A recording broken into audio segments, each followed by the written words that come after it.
Hello and welcome back to Tells. My name is Busi and this podcast is on poker and love. I'm joined by my co-host Andrew Neeme. Hello, Andrew. I know I comment on the intro a lot, but I like it. I like how you have like a format now. You say the same thing now. We didn't used to do that when we were in the closet. Yeah, it could change. I'm into the structured. I like the structure. I don't think it should change. You don't think it should change? Yeah, it seems like well, maybe not all of them, but a lot of pros, they do it that way. Yeah, but if everybody's doing something, should you be doing it too? You should not. So maybe you should break it up. This is what I was asking yesterday about the Black Friday sales. You know how you get like 50,000 emails on buy my shit on Black Friday? Yes. I don't understand. Who you think your email is just going to be the best email and then I'm just going to buy your shit? Well, I guess it's just supposed to be a little nudge in case you were thinking about buying their shit. Now is the time. Maybe. But you're competing with everybody else. Why don't Right. you do it like the day before or the day after? Yeah, I don't know. I think it's how you frame it. You know, I think you can't frame it like now is the time where I'm going to grab all these extra customers. It's like I'm going to really latch onto these sales that might have been like in the 40 to 60% chance of being a sale. Now it's going to be 100%. Yeah, I mean there has to be something to it because Black Friday strategies on Tells. There has to be something to it because people do it every single year. Right. And I understand once you start shopping, it's a lot harder to stop. Stop shopping. Stop shopping. I'm going to keep shopping. Not really. I mean, but you already got the dopamine hit, right? So, for example, this year, doesn't happen. I haven't bought very much stuff because why? We don't need it. We're not going anywhere, so I don't need new pants. I don't need new shoes. I don't know if it happens with me. I spend a little something, and I'm like, I can't spend anymore for a long time now. Really? Yeah. I'm cheap. I'm the kind of person you don't like. But I will say that what I was just describing about being a potential customer who is definitely a customer on Black Friday happened this year with me. What did you buy? I bought some poker training material. Nice. Yes. So the Black Friday, there's the anticipation, right? So you expect businesses to discount their things. Right. So if you were looking for, I understand if you were like looking for something, you know, like I had it. That's what I'm talking about. But getting an email from or seeing a Facebook ad from something random, American Eagle or some. Yeah. Well, I had my eye on this particular training program and I didn't know if it was going to be on sale on Black Friday. I just gambled, which isn't really a gamble. You just don't do anything. But I was pretty eager to get it because I wanted to start. I guess I would have got it like a week ago and started ingesting it. But decided to wait, and it saved me a couple $100 by waiting. So thank you, Phil Galifond, for that Black Friday sale on Vision Software. This podcast is not sponsored by Run It Once. No. I've noticed there's another podcast that is sponsored by Run It Once. Yes, we do know there is a podcast sponsored by Run It Once. This one called? is not it. What's that podcast called? I'm not sure. It's hosted by Jamie and Molly. That's what I know. Is that the one? Yes, that's it. Are you going to think about it now? Just ask somebody. What is Jamie and Molly's podcast Put called? the name up here. And shout out to Run It Once. Maybe you'd like it to sponsor another podcast. I gave you a freebie. Let's chat. Interesting, because now is the opportunity cost of a week's worth of studying worth the discount? Yes. I mean, for most things, it's not. Well, it's not necessarily just the discount. It's the fact that you got a deal. Yeah, of course. Everybody likes a deal. Yeah. Okay. So losing the week of getting into it. Well, it's not being annoyed that you could have saved that $200. If you get it off. If I would have bought it last week and then they discount it, it's not like they're just going to give you the money back. Most businesses will. Most? Maybe some. Some? I mean, America. Would we? Yeah. Favorable apparel? Yeah, absolutely. Okay. If you bought something last week and I was going to say hell no. and it went on Black Friday sale, and you say, "Hey, I bought this." Sure, a lot of businesses do that. That's respectable of you. Yeah. Something I would not have done. Speaking of, in fact, I'm pretty sure I've told people in the past who bought something and then it went on sale. I was like, too bad. No, Probably, really? yeah, pretty I sure. don't think so. I'm almost I certain. think you in the always DMs. ask me, and I Usually say do, yes, but- and then I just send them the discount. Yeah, but if people are trying to like sneak out a little money, off you go. Enjoy your money bands. Yeah, I mean, if you're asking for discount on money bands, then I don't know. I don't know, whatever it was. Speaking of businesses, so yesterday we found out of the passing of Tony Hsieh, who is, he's created Zappos, started Zappos, the shoe company, and then started in San Francisco, right? Yeah. And then moved to Las Vegas and moved Zappos to Las Vegas, which I thought was such a bold move. Yeah. There was like nothing in Vegas. Yeah, originally down in Henderson. Yeah. So that's really sad, no? It is incredibly sad. 46 years old. And you were just saying, we were just chatting before we started recording about how we probably wouldn't have moved downtown Las Vegas if not for his work in developing the city. And so he eventually moved the Zappos headquarters to the City Hall building in downtown Las Vegas, and put in a lot of work to revitalize and develop downtown Las Vegas. The East Fremont district is, the main sort of hub for a lot of that revitalization, and his work in doing so, and a lot of what attracted Boosie and I to moving down here. And it's super shitty because he was also just like such a unique, one of a kind kind of person, like optimistic and positive and generally happy-go-lucky kind of guy. Mm-hmm. His book was called Delivering Happiness. And there's just like so many cool stories, like stuff that you hear about him, and like in the book, so many cool things. The way he ran his company, like everybody had to work in the customer service department when they started working for Zappos, no matter what position you were joining at the company. Right. I agree with that, but also it was one of the first companies that had free shipping and free returns. That's right. For e-commerce. Yeah. And I remember shopping on Zappos, and it was actually for a present for you. It was like the first present. We were still dating. I bought you a pair of Converse.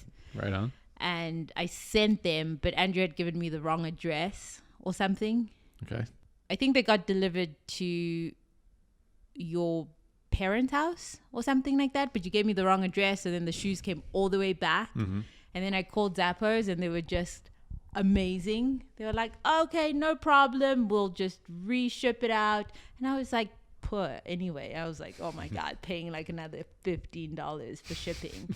And the shipping was free, and the customer service was so good. And I remember thinking, this is how business should be done. Yeah. Right? It's like such a good experience.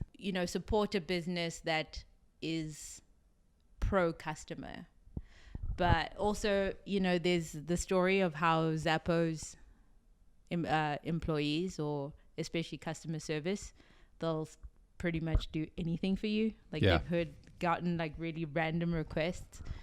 Somebody calling about, where can I have the best cocktail or something like that. And then you take it upon yourself as the Zappos customer service person to find out in Las Vegas, where is the best old fashioned. Yeah. There's a funny story in that book, in Tony's book, Delivering Happiness, where he was in Santa Monica for a meeting or something that carried over into the evening. They were out with people. They had some drinks and stuff, and they were trying to figure out where they could get pizza from at like midnight in Santa Monica.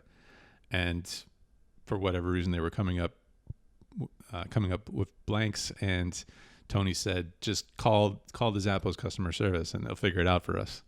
And so, of course, people were like, what are you talking about? Call the Zappos customer service. That's in Vegas. We're in Santa Monica. So he's like, just trust me, just call them. And so they called the Zappos customer service, and whoever picked up the phone helped them find where they could get pizza at like midnight in Santa Monica. Because they trained them to basically help out no matter what the query was, to help out the customer. So anyway, sadness. Does it make you feel afraid that, I mean, he was very young, 46. Does it make me feel afraid of death? Yes. We were just asking last week about if you considered the way you would die. Right. And does Not that really. make you feel afraid that somebody that young has passed? It doesn't really make me afraid for like my own death. It just makes me like be extra, like, I don't know if motivated is the right word, but you just be more aware of like the time you're potentially like wasting or like not utilizing, in terms of making sure people that are in your life like know how much you appreciate them and stuff like that. So makes you, like, for me anyway, remind me like what's important, and stuff like that. Like me. Yeah, like you. And friends and family that we don't talk to as often as we should, and things like that. You gonna cry? Don't cry. If there's a cut here, it's because I had to go over there and bawl for a little while and then come back. But no, probably not. But yeah, it's just really sad. He was like a Vegas icon, basically, at least for downtown Las Vegas, that's for sure. That is for sure. When my brother came to visit, and I took him downtown after a lot of that revitalization had happened, he like was shocked, because he said that when he took a cab to downtown Las Vegas one time, the cab, like from the Strip, he said the cab driver made him pay up front just because he was going downtown. He wasn't sure he was going to get paid. Yeah. People, I guess, just run out of the cab. But now it's like... Now it's the place you want to be in Las Vegas for the most part, you know? I mean, there's still like a lot of people that just stick to the Strip, but it's for it to be like that drastic of a difference. And it's mainly because of him. Yeah. So anything else happen in your week, your poker week, besides buying a great program to improve your poker abilities? We said I achieved the goal last time, right? We did, Okay. yes. These weeks, they happen fast, Time goes fast. Faster and faster, That's you aging. So yeah, nothing's happened in poker. I mean, I'm still here on the online grind, and now I'm studying. Believe it or not, I'm actually studying. Do you enjoy studying? It's pretty cool, yeah. I mean, not to give this freebie too much shout outs, but yeah, it seems like a really cool tool. I've only had it for one day, but I'm actually like excited to use it. Yeah. That's a good first step in like excited to study and improve, and rather than like, because for the longest time in poker, pretty much all the time, I've enjoyed playing, but never enjoyed studying, and that's not a good situation. It's not a good combo. If you're trying to do this for a living, yeah, it's tough. I mean, there's people that like might not really enjoy studying, but they do it anyway. For me, I just like rarely do it. I mean, so I like, I've always like talked poker hands with friends, but for me to get into the weeds on my own, it hasn't happened probably as much as it should have. But now, kind of feeling it. So we'll see what happens.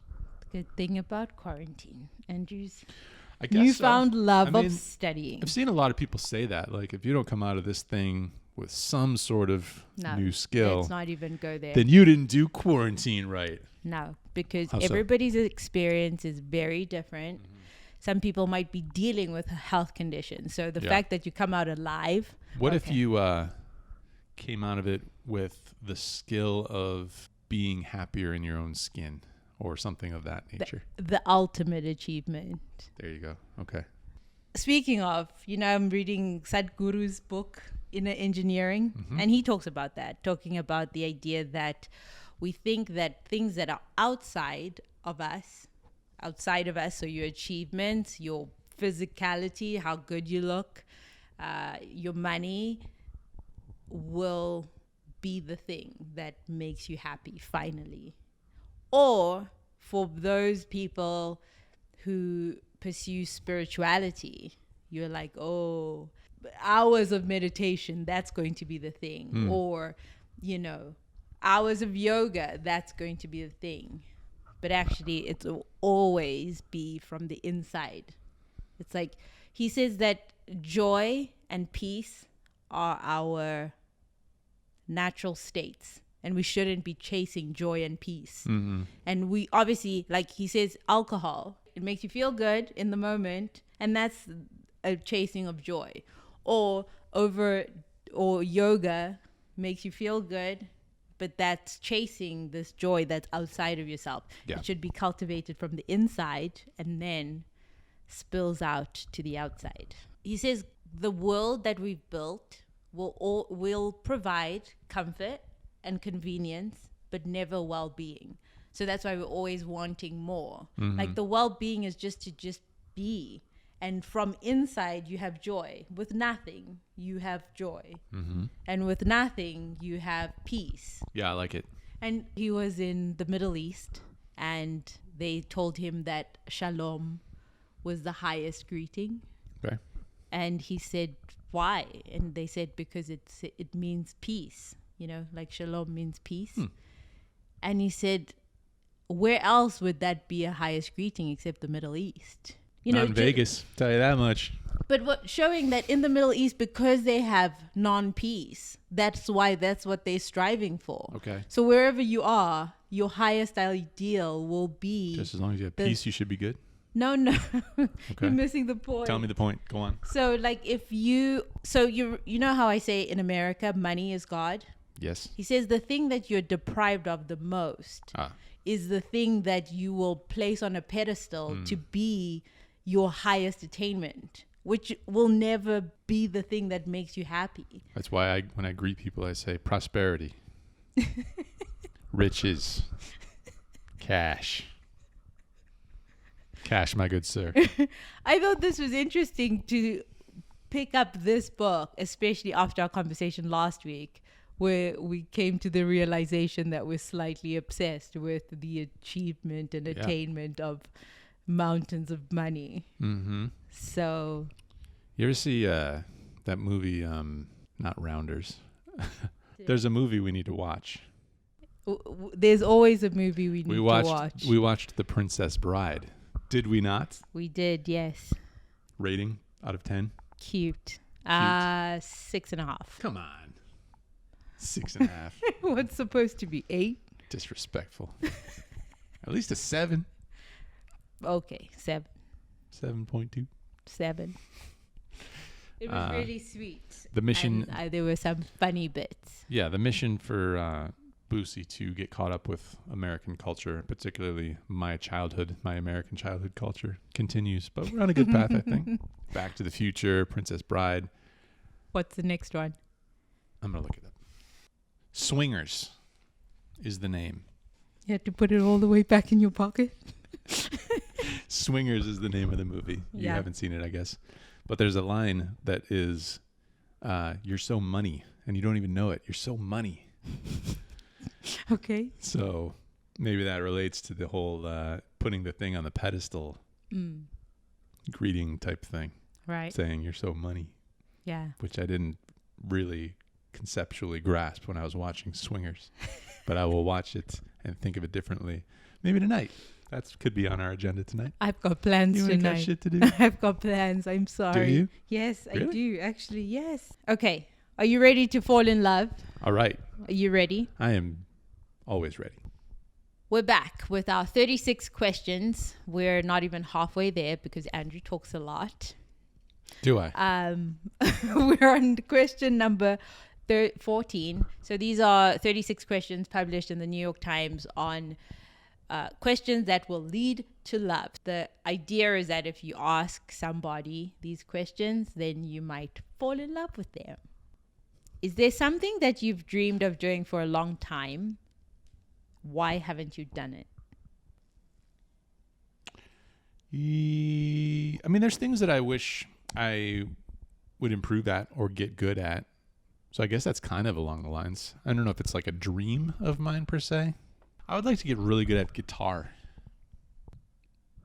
Okay. And why haven't you? Do you play the guitar? I guess because Oh, your guitar broke in our move from Summerlin to Las Vegas. Yeah. Or to downtown. I brought a signed guitar home from London from when I was working there. Had it with me in Los Angeles. Brought it with me to Las Vegas. And then we moved downtown and the movers dropped it down a flight of stairs. Yeah. Yeah. It was signed from a band called Feeder. Yeah, I would like to get good at guitar. Why haven't I done it? I don't know. I guess just because I put effort into getting good at other things, poker and making videos and who knows what else along those many years that I've wanted to get good at guitar. And I guess just like starting another thing from scratch feels too daunting. You also got to buy a guitar. It's like $50. No.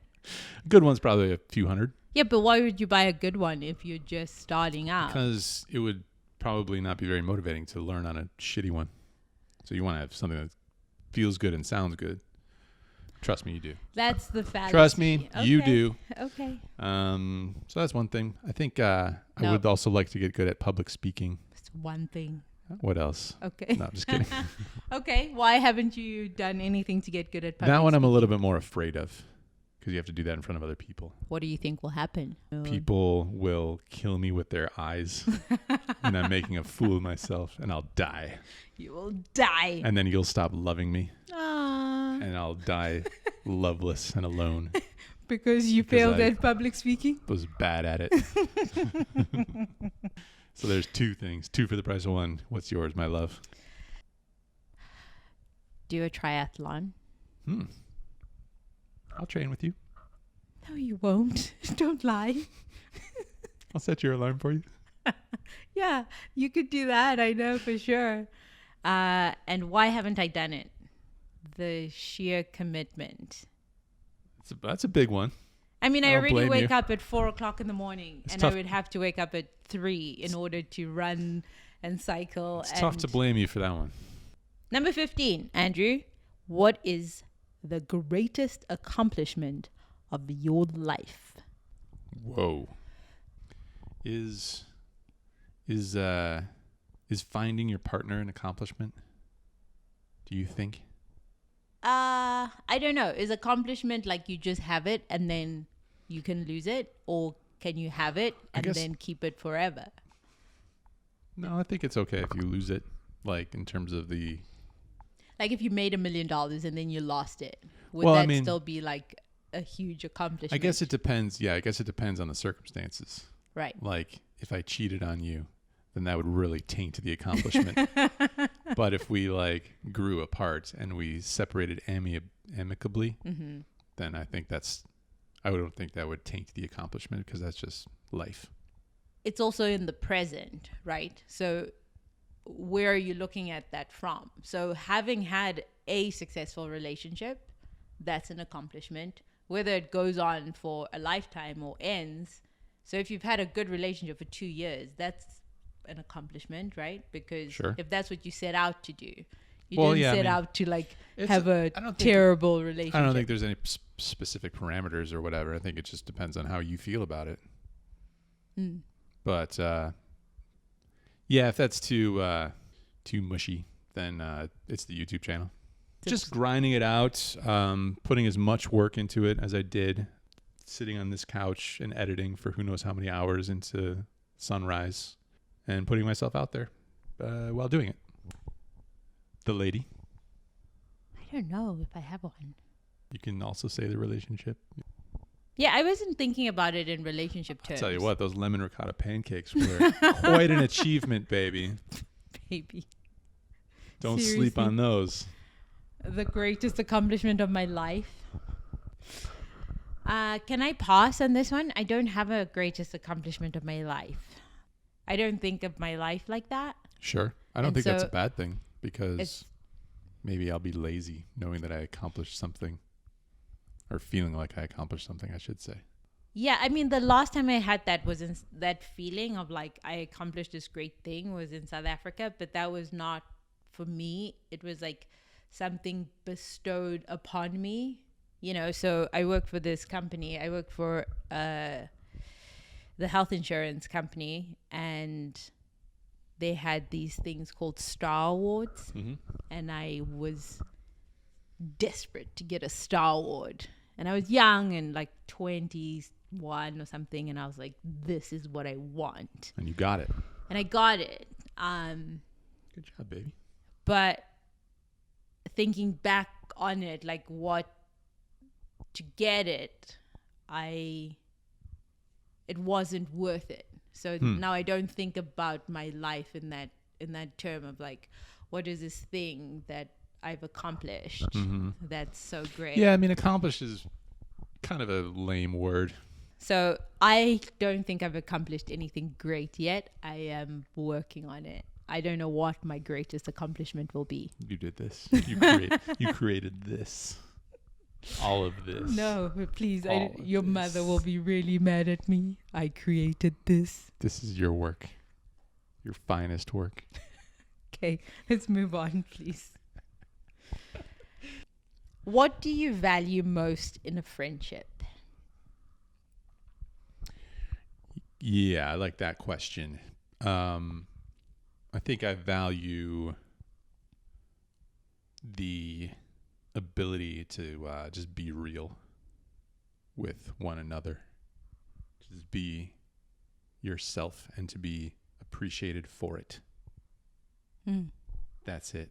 I agree with that. I think just a place to be yourself is most important.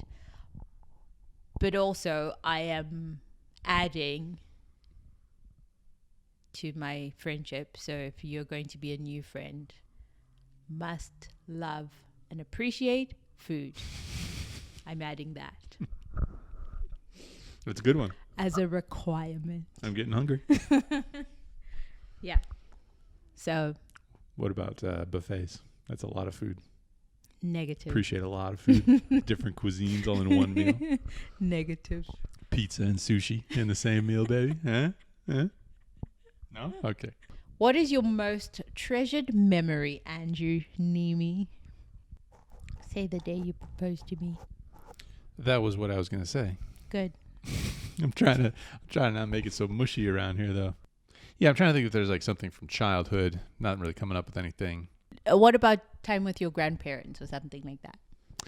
There's no particular moment, though. You know, like proposing is such like a bold, big moment. But it's also sold to us that way. So that's why we also place a lot more. So I wouldn't feel bad if you didn't say that was your... Seriously. I believe you. Because But it was also... we have to think about how... But it is kind of like a big moment because you're like... it's this thing where you're sort of like saying in this... Like, this is the future that I want. And like feel good about it. You know? Which is hard to do for... Like, do you do that for anything else in your life, you know? Like, you have a job, and you say, like, well, this is the future I want to be on for now. But I might change careers. I might change jobs. You never know. Definitely not saying that with a proposal. You know, you're like, let's do this thing. Let's make this life. So that's a pretty big moment, even though it's sold as something that's like, you know, there's definitely a business around it. Do you want to be my family? Yeah. You want to be family? You want to be fam? Yeah. So yeah, I think it's that. It was also very scenic and lovely out there in California, overlooking the ocean. Yes. Memory. My most treasured memory is when you took me on a picnic. Really? Yeah, and you still haven't never taken me on another picnic. Jesus. I think that's so romantic. A picnic. You like pack a sandwich. Why is it so romantic? Because you're outside. Yeah. And eating food outdoors. Laying down a blanket. Right.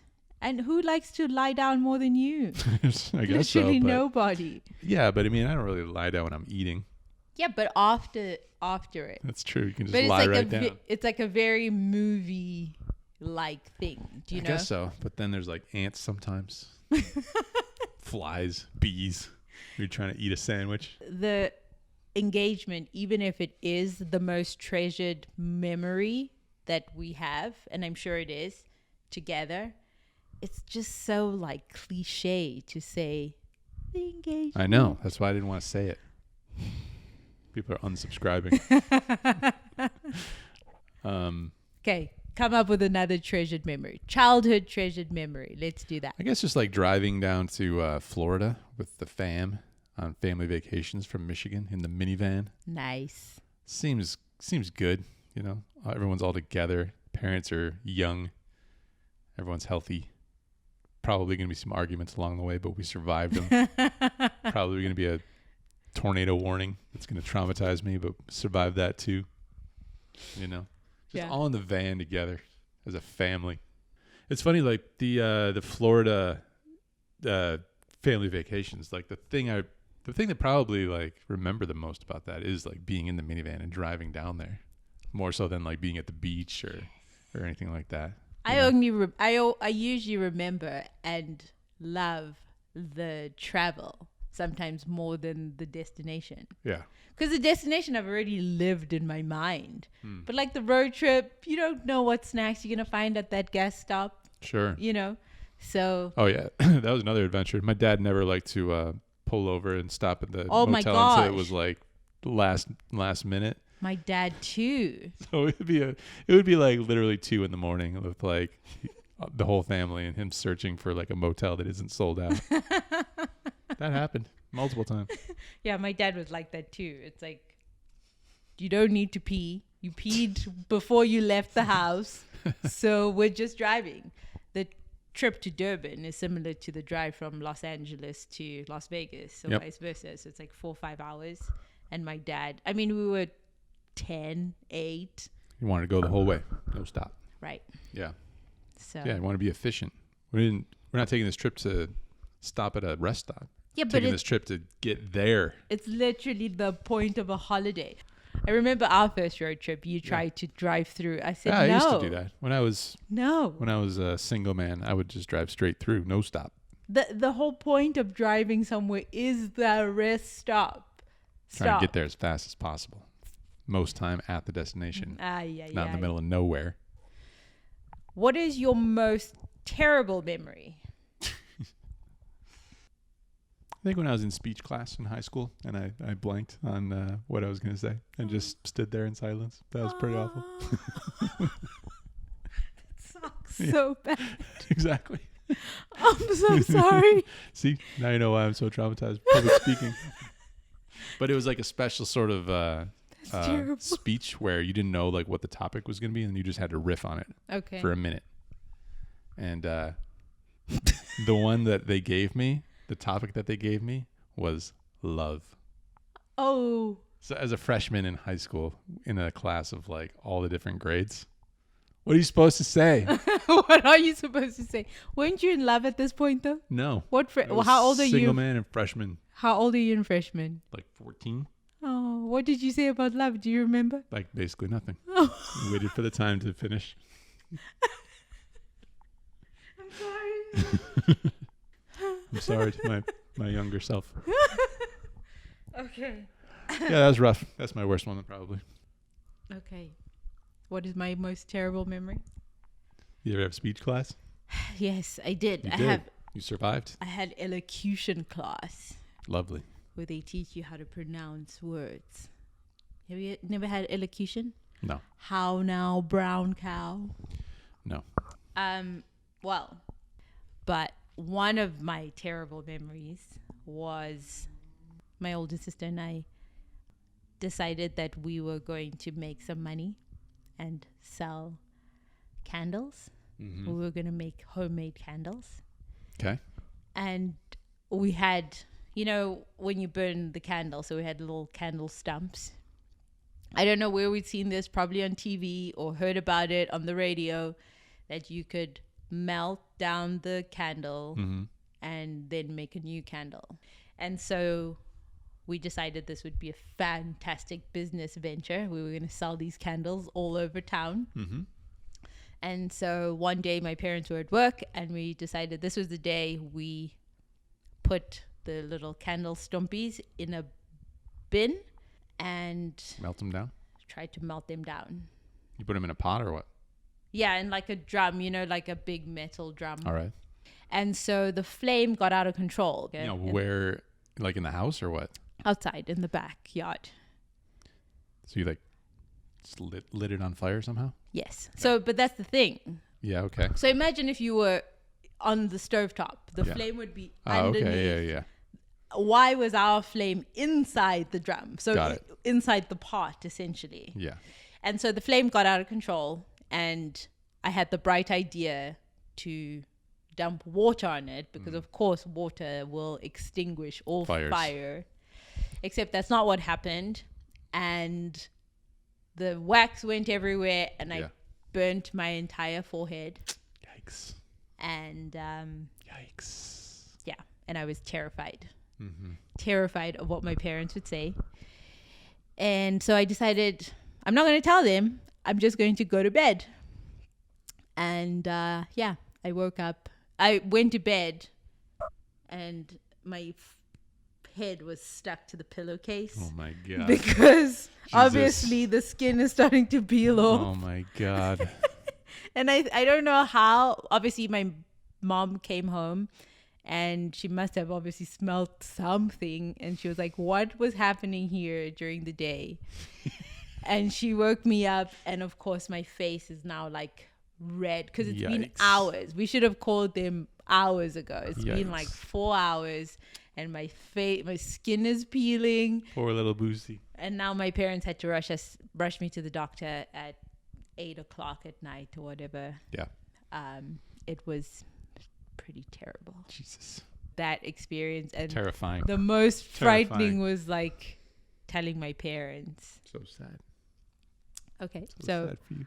Now that. I'm so sad for little Boosie. And luckily I was so young that I don't have a massive scar on my face. But I wouldn't be here. All right. Shall we move on to less terrible things? I'm still sad for little Boosie. Terrified and afraid of her head and her family. Yeah. Sad. Almost as terrifying as speech class. All right. Let's have a look and see if we have some listener feedback. We have a voicemail. Shall we play the voice message? Great. Let's do it. Hi.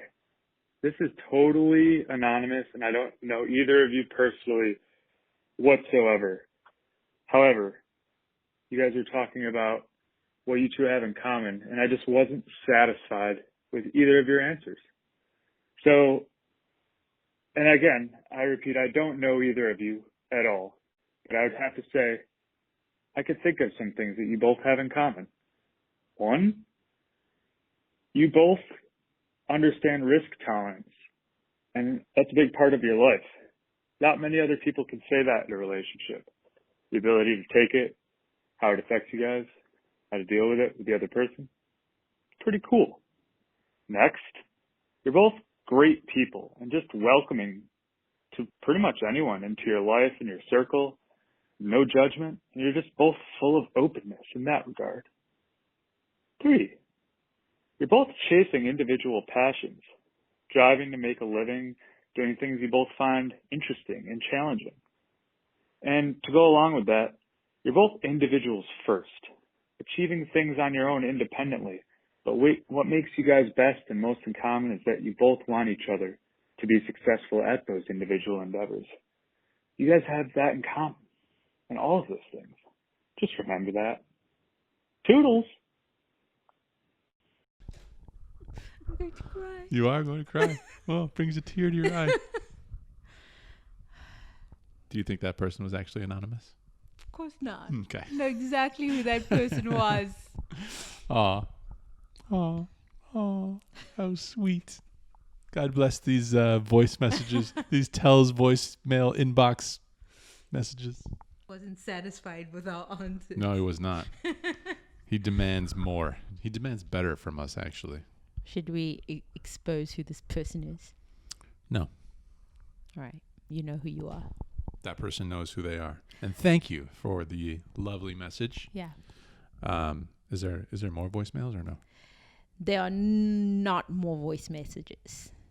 I do. I think I agree with everything that anonymous person had to say. I won't rehash all the points, but yeah, thanks for the voicemail. Thank you for the voicemail. With that said, if you'd like to leave us a voice message, Our telephone number is 702-690-9299. All right. Yeah. Would love to receive more voice messages. Do you want to ask that question that you said we never answered about how do we save for retirement? Is it from like 3 months ago? Kind of close. 10/28. That's exactly It's a month ago. All right. We got a question from a month ago that we failed to answer that Boosie brought to my attention. Question from Andrew. So your namesake. A fellow Andrew. Would you both speak to how you approach retirement savings? Most people with a typical job would save through their employer's sponsored 401k. I suspect you do not have this option. You are correct. We do not have this option. Do you use something like a Roth IRA? Just curious.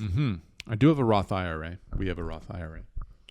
But I haven't been contributing to it. I guess because it's probably a reasonable idea due to tax considerations. But I was just talking to my buddy James about this actually. But for a long time, the plan was just to invest in myself and to move up in stakes. This is where my mind was, at least. So to like reinvest in myself and move up in stakes on the Vegas poker ladder. But over time, that ladder has sort of changed. The landscape of poker has changed, and it's not quite, I guess, as long of a ladder as it used to be. There's definitely like some rungs missing, and it makes it a little bit tough to just continue to climb the ladder. So I guess like we've expanded that reinvesting and moving up in stakes into like investing in some other areas outside of poker, right? So whether it's like equities or crypto or what have you. For me as well, the idea for me was like, why would I want to give some person that I don't know my money and hope that they do the best or they do the best for me? So I was like, well, I'm just going to teach myself or learn how this market works. And therefore, then I can do my own investing and then know. Yeah. Like as you grow older, it's a lot. You can see how those vehicles could work, especially for tax purposes, like an IRA. But before then, I was not worried about taxes. I was like, I need this money. I need this money for my trading account. But I mean, the retirement plan has always just been like wealth building. So whether that's through poker, through investing, I think we also, especially like over the past couple of years, I guess, have leaned on expertise of other people, or at least been open to like what people are devoting their time to, and like utilizing that and leveraging that in terms of like where to put our money and continue that wealth building endeavor. Right. Yeah, because it's also the hubris of being young, thinking that I can just do all this stuff for myself. And I can, like, I was like, you know, just like, I don't need to pay anybody to do my taxes. I'm going to do my taxes myself. And I don't need to pay anybody to do this. I'll just learn how to do it. Read a book.